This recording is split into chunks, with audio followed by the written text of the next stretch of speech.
Welcome back. Startling statistics on how cancer is impacting our pets, dogs. The National Canine Cancer Foundation finds 1 in 3 dogs will be diagnosed with cancer in their lifetime. Around 6 million dogs are diagnosed with cancer every year in the United States. And joining me right now, the One Health Company CEO and co-founder, Christina Kelly Lopes. One Health created FidoCure, the first and only precision medicine company helping to extend the lifespan of dogs diagnosed with cancer. Christina, welcome back to the show. Oh, it's my pleasure to be here, Maria. Great to see you this morning. It's good to see you, and I know you're out with a new report basically corroborating what you told us a year and a half ago when you first joined us about this issue. Tell us why cancer is such a problem for dogs and how FidoCure is helping. Yeah, here are the facts. So, as you said, 1 in 3 dogs will get cancer, and this is startling. The driver is really basically at the genetic level. So dogs are inbred, as we know, and we love the breeds. But what that means is essentially they're inheriting cancer. And then, of course, cancer is multifactorial, right? There's the environment, the food, as you've mentioned. So all of this is driving. But however, we're here not just to have hope, but actually we are transforming cancer in dogs from a death sentence into actually life and up to even 3x survival.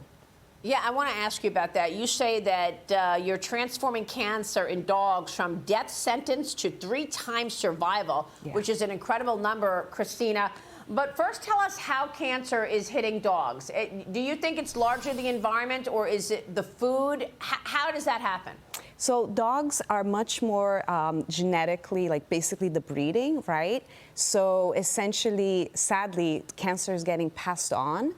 And the mutations, what drives cancer can be seen as a disease of genetics, okay? That's one of the drivers.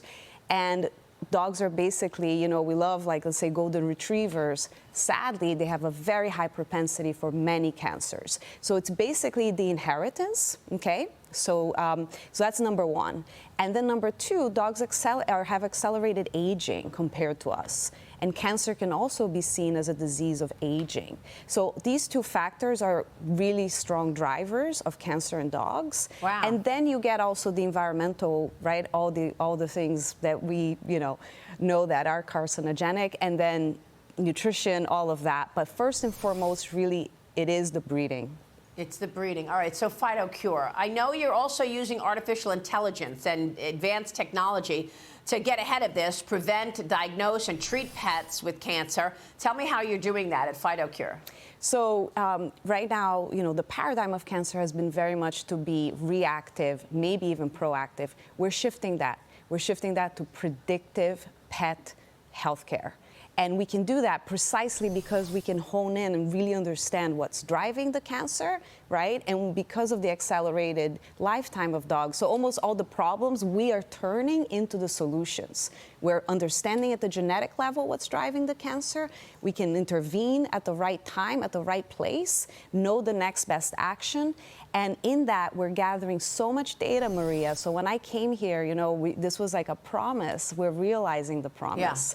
Yeah. So we have 1.7 billion data points. So one of the deepest cancer data sets in the world. And you've been funded by some really high-profile, big money institutions out there. So that's helped you in terms of the progress. What are the breeds that have the most propensity for cancer?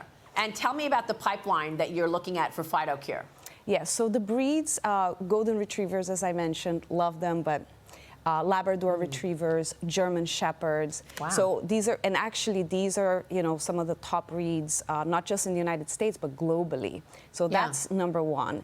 And then for the pipeline, we are moving from delivering care with that precision, right? That understanding what's driving that dog with cancer to more the predictive side, right? So we want to understand, why is Fido getting cancer, bone cancer at 9, this German Shepherd, when we can understand at 4 or 5 years old, maybe what's driving some correlation. So that's where the machine learning, that's where the AI comes in. So the more data, the more we can get predictive. Amazing. Christina, I think it's fair to say we are all wishing you great, great success on all of this. Thanks very much. Christina Kelly Lopes joining us, FidoCure. We'll be right back.